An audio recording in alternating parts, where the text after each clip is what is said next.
James A. Garfield was born in a small log cabin on a farm in Ohio on November 18, 1831. His father died in 1833 when James was only 1.5 years old. He has 3 siblings, one brother and 2 sisters. He liked to learn and study and learn.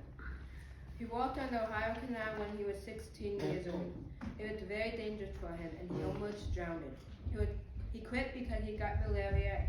He went back home to West, and then he worked hard to pay his way through high school at Geauga Seminary.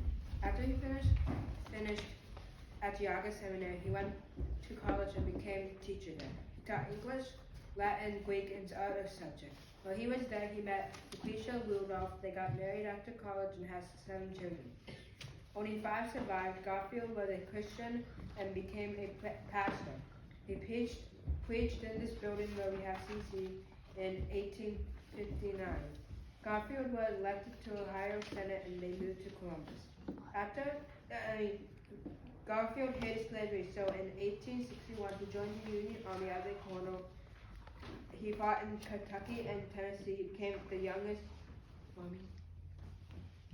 Brigadier General in the Union Army at the Battle of Chickamauga. He fought bravely and was hailed as a war hero. President Lincoln wanted him to leave the army.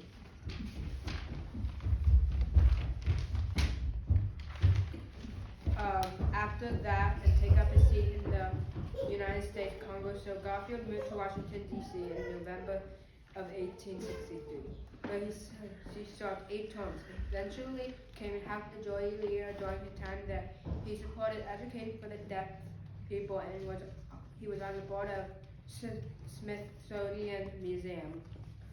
James Garfield never wanted to be the president of the United States, but when he went to the Republican National Convention, they picked him to be the presidential candidate because the 2 other options didn't have enough support. He ran his presidential campaign out of his house right here in Manor. He got elected and became the president in January of 1881. A few months later, he went to the railroad station in Washington, D.C. and with his 2 sons to go on a family vacation.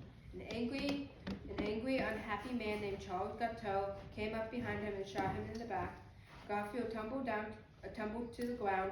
Doctors tried to help him. They stuck their disgusting fingers into his bullet wound and infected him. Within 11 weeks, President James A. Garfield died.